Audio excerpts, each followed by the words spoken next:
país político mudou e temos um Parlamento com um novo rosto em que uma maioria absoluta é substituída 2 anos depois por 3 blocos políticos. E agora, Sr. Presidente, a pergunta de Miguel Sousa Tavares serve de arranque, de conversa, para este novo episódio do podcast Miguel Sousa Tavares de Viva Voz. Seja bem-vindo, eu sou a Paula Santos.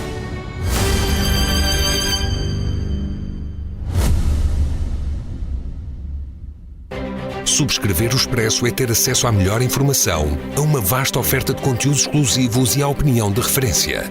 Subscrever o Expresso é tornar-se membro do nosso clube, poder ser voz ativa de uma comunidade informada e beneficiar de vantagens exclusivas. Subscreva o Expresso em expresso.pt/digital. Expresso. Liberdade para pensar. Olá, viva Miguel. Olá, Paula. E já lá vamos ao papel do Presidente. Eu antes queria pedir-lhe um comentário geral aos resultados das eleições que deixam, tanto quanto sabemos, o PSD na liderança a muito curta distância do PS e que colocam o foco no Chega, que se destacou com o resultado eleitoral alcançado. Imaginava este cenário? Sim, imaginava. Acho que era facilmente imaginável e, como eu escrevo no meu texto, era bastante previsível. Mais votos, menos votos aqui ou ali, talvez, enfim, eu esperasse, até pelo que as sondagens iam dizendo, uma vantagem maior, quer dizer, alguma vantagem da AD sobre o Partido Socialista e sobre a esquerda, mas o que eu imaginava no fundo era acordarmos com um país ingovernável. Aliás, já o tinha escrito antes. Passemos então ao Presidente. O Miguel é muito crítico da atuação de Marcelo Rebelo de Sousa, que convocou eleições quando podia ter aceitado uma solução alternativa, que até foi proposta por António Costa, que passava por uma substituição na liderança do governo. Para si, o Presidente não tem desculpa. Eu vou citá-lo. Estamos como estamos porque ele assim o quis. É o que diz na sua crónica desta semana no Expresso. Quer explicar? Bom, quero. Está por provar, e eu creio que seria impossível de provar, que os portugueses quisessem eleições antecipadas. Os portugueses queriam e querem, tal como o próprio Presidente ele próprio disse durante muito tempo, estabilidade política. Queriam que o ciclo político chegasse ao fim, se não com o Primeiro-Ministro estava em funções, com outra pessoa. António Costa sugeriu a Marcelo uma pessoa que eu acho que era mais ou menos inquestionável, que era Mário Centeno, que nem sequer era do Partido Socialista, coordenador do Banco de Portugal, tinha sido Ministro das Finanças, foi o primeiro Ministro das Finanças em mais de 20 anos a conseguir um superávit das contas públicas, portanto conhecia bem o funcionamento do governo, conhecia bem o funcionamento das finanças públicas e da economia portuguesa, tinha assento no Banco Central Europeu, tinha prestígio lá fora, era uma pessoa capaz de federar cá dentro e de ser ouvido lá fora, e assegurava a continuidade do governo até ao final do mandato. Marcelo não quis, ouvido o Conselho de Estado onde se verificou um empate, ele continuou a insistir na solução de eleições antecipadas, e Marcelo, que é uma pessoa que, como eu escrevo, viveu toda a vida com fama e proveito a antecipar cenários políticos, tinha a obrigação de saber, e sabia, que não apenas ia interromper um ciclo político, ia paralisar o país durante 4 meses, como também ia soltar a besta da demagogia protagonizada pelo Chega, e que iria contaminar todos os outros, lançando o país numa campanha eleitoral cheia de promessas que são irrealizáveis para seja qual for o governo que venha a entrar em funções. Se Marcelo Rebelo de Sousa não tivesse convocado eleições, Miguel, a pressão pelo facto de Centeno não ter a legitimidade do voto não teria aumentado a ponto de a solução ser mais tarde inevitável? Acha que não? Acha que conseguia manter alguma estabilidade apesar de não ter ido a votos com esta solução? Não tinha a legitimidade do voto, mas o Partido Socialista tinha. As eleições legislativas não são eleições unipessoais como as presidenciais. São eleições em que se vota num partido, num programa político. E se Mário Centeno tivesse sido convidado e tivesse aceito o cargo, ele implicitamente aceitaria o programa do Partido Socialista que estava em vigor para governar e, portanto, a legitimidade estava garantida, ipso facto. Acha que se não tivesse havido eleições agora, não chegaríamos nunca a um cenário como o que temos atualmente com o crescimento do Chega? Acha que isso seria, que não era uma coisa inevitável, na sua opinião? Isso poderia ter contrariado aquilo que acabou por acontecer? Talvez sim, talvez não. Que o Chega iria crescer a prazo era inevitável. Agora, uma boa governação, uma governação pelo menos consensual, que não levantasse muitas ondas e muitos protestos nos 2 anos que faltavam, e com outro primeiro-ministro que, como eu disse, era respeitado cá dentro e prestigiado lá fora, poderia adiar este crescimento brutal do Chega, ou pelo menos poderia não fazer nascer uma alternativa para todos aqueles que antes tinham abstido e agora foram às urnas para votar no Chega. Ou seja, o senso comum, que é aquilo que acima de tudo rege os portugueses em eleições, teria dito, bom, este governo não é mau, porque é que nós vamos para uma alternativa radical, porque é que nós vamos para uma alternativa de ingovernabilidade, dando quase 20% um partido antissistema. Eu penso que seguramente que estaríamos melhor se a legislatura tivesse ido até ao fim, os 4 anos, fosse com Mário Centeno, fosse com outra pessoa indicada pelo Partido Socialista para a concluir. Chegados a este ponto, temos a realidade, que é um parlamento tripartido, e um Chega com 48 deputados, se não forem mais, porque ainda há votos por contar da imigração. O Miguel tem uma teoria sobre este crescimento do partido de André Ventura. Fala em compra de votos. Sim, claro, quer dizer, eu acho que eu já escrevi no Expresso, creio que há 2 ou 3 semanas, que, em minha opinião, André Ventura não é um fascista, e que a argumentação que é sempre, que é chamar-lhe fascista, racista, xenófobo, não pega, não é eficaz, e duvido que seja correta, até do ponto de vista ideológico e político. Eu acho que o que ele é um grandíssimo demagogo, e a vitória do Chega deve-se à demagogia, e a demagogia consiste na compra de votos, porque quando se promete 60 mil forças de segurança, como são os polícias, a GNR, os guardas prisionais, dar-lhes um subsídio de risco igual à Polícia Judiciária, incluindo as respectivas famílias, estamos a falar de um universo pelo menos de 100, 110 mil pessoas que claramente vão votar no Chega. Quando se promete aos professores dar-lhes toda a retroatividade de promoções que eles reclamam, dos 120 mil professores, como eu escrevo, 30 mil pelo menos vão votar no Chega. Quando se promete aos agricultores dar-lhes tudo, são mais 30 mil votos. E por aí fora, somando tudo, aquilo que o Chega fez, mais os pensionistas, equivaler as pensões mínimas ao salário mínimo, menos mesmo para aqueles que não contribuíram durante a sua vida ativa para a Segurança Social, tudo isso, somando aqui e ali e acolá, chega ao 500 mil de votos ou mais, que é metade da votação do Chega. Portanto, quer dizer, se promete tudo a toda a gente, as pessoas votam, não é? As pessoas votam conforme lhes prometem. Se me prometerem a mim que amanhã me vão duplicar o salário ou me vão dar benesses que não estava à espera, obviamente eu tenho tendência a votar a quem me faz essas promessas. Naturalmente depois também se paga uma fatura se elas não forem cumpridas, não é? Mas quando as pessoas estão habituadas a receber apenas e a não perguntar quem é que paga, elas não se importam. Elas ouvem a promessa, eu vou-te pagar, e não querem saber de onde é que vem o dinheiro.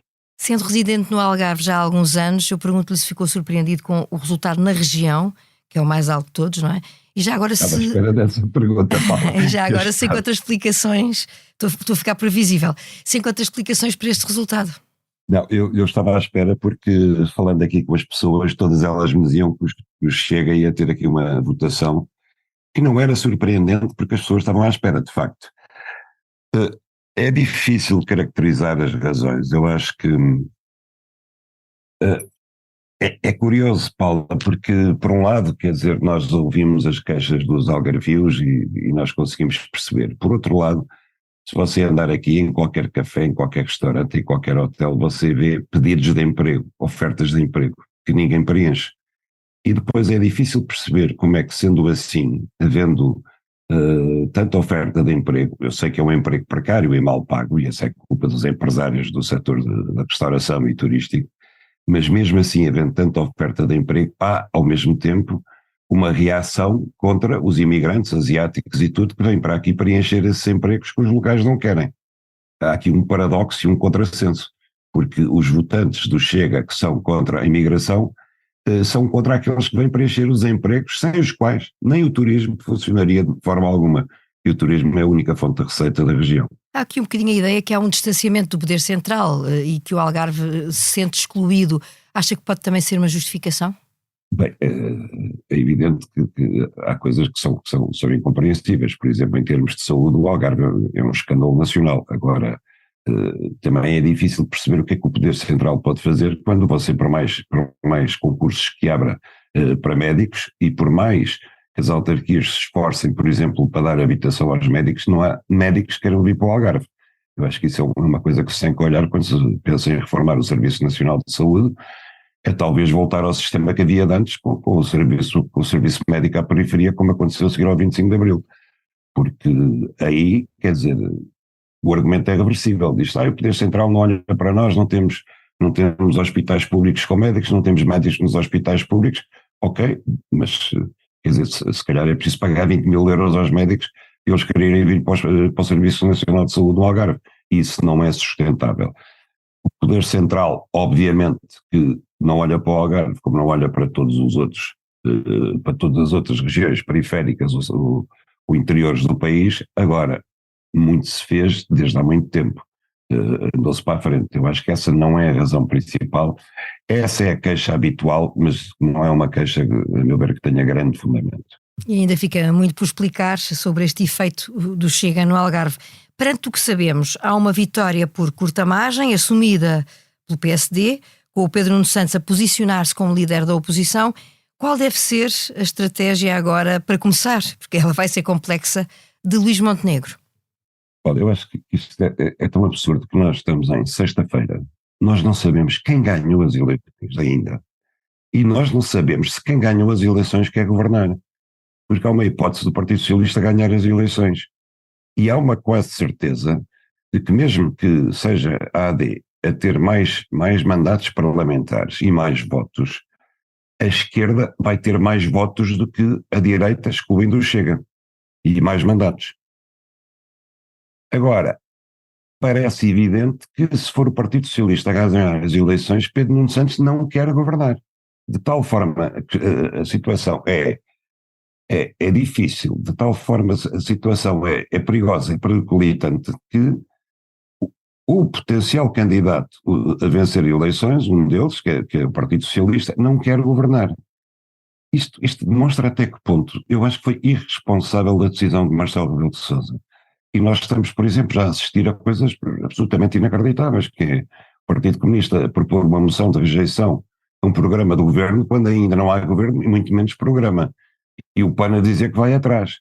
E outros a anunciarem já uma moção de rejeição ao Orçamento de Estado que aparecerá lá para novembro, não se sabe também de que governo e que orçamento será. Quer dizer, tudo isto é uma loucura. Isto são os partidos a querer marcar terreno, a mostrar que estão vivos, não é? E de alguma maneira que estão a liderar algum tipo de processo, mas realmente não encontra outras explicações também. Não é mostrar que estão vivos, é mostrar que estão desesperados, que é uma coisa diferente. E o desespero não é sinal de vitalidade, pelo contrário, é sinal destrutor. Já agora pergunto-lhe se concorda com o posicionamento do Pedro Nuno Santos, já que estávamos a falar dele, que diz que viabiliza o governo, mas que assegura que não vai ser apoio desse governo e põe em causa o próprio orçamento que aí vem também, não é? Eu não concordo em deixe de discordar. Aquilo que me surpreendeu a mim foi o entusiasmo com que ele anunciou que passava à oposição quando ainda havia uma hipótese, e há, de ser ele o vencedor das eleições. Isso é que eu achei absolutamente extraordinário. Quer dizer, eu nunca vi ninguém. É verdade que o Partido Socialista teve uma imensa derrota, e ao contrário do que os socialistas gostam de dizer, eu acho que a derrota foi de Pedro Nuno Santos pessoalmente. E a Paula sabe que eu já aqui tinha antecipado que tal aconteceria devido a Pedro Nuno Santos. Agora, é a primeira vez que eu vejo alguém ficar tão entusiasmado com uma derrota. Sinceramente nunca tinha visto. Portanto, a posição dele, eu compreendo em certo sentido. Por outro lado, acho um bocadinho difícil de passar a mensagem cá para fora. Já agora, antes de mudarmos de tema, faço-lhe uma última pergunta que tem a ver com as audiências que o Presidente tem estado a fazer, que são diárias, até à próxima semana, até à altura em que se saberão os resultados dos votos da imigração. O que é que lhe parece desta metodologia? O Presidente está a ver se ganha tempo, não é? E marcou uma por dia, exatamente, para que no dia 20 já tenham ouvido todos e saibam o resultado. Agora, eu acho que o Rui Tavares tem razão. Depois, se os resultados forem diferentes daqueles que tivemos no dia 20, o Presidente vai ter que ouvir outra vez os partidos, não é? Porque a situação mudou outra vez. E vamos ter que aguardar por esse momento para perceber se é assim ou não. Então, depois do rescaldo das legislativas, passamos ao improviso. Os jornalistas cumprem esta quinta-feira, dia em que estamos a gravar, um dia geral de greve, o que não acontecia há décadas. Trata-se de uma luta contra a precariedade e outras inseguranças e contra os baixos salários. Para o jornalista com a sua longa carreira, faz sentido que agora sejam os jornalistas a notícia? Qual a minha longa carreira? Chegou ao fim há 2 anos, já quando entreguei a carteira. Em toda a minha longa carreira só fiz greve uma vez, e com bastante entusiasmo, porque eu estava na RTP e na altura a administração quis-nos proibir de cumprir uma campanha presidencial e, portanto, nós fizemos greve porque era o mínimo, o direito a informar, o dever de informarmos.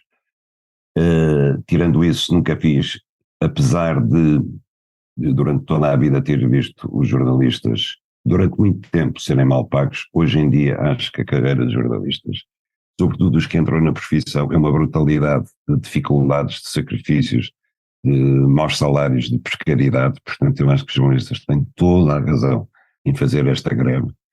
E agora, a situação que a imprensa passa é muito complicada. A Paula, repara uma coisa, por exemplo, quando olhávamos para a cobertura televisiva das campanhas eleitorais, eu olhava para a campanha do Chega e se eu não soubesse em que país estava e o que era o Chega, eu iria imaginar que o Chega era um partido quase em vias de extinção, que ia ter um resultado eleitoral fraquíssimo, porque nós víamos que o Chega não tinha atividades praticamente durante o dia, nem à hora de almoço, à noite fazia um jantar com poucas pessoas, raramente fazia um comício, raramente fazia arruadas.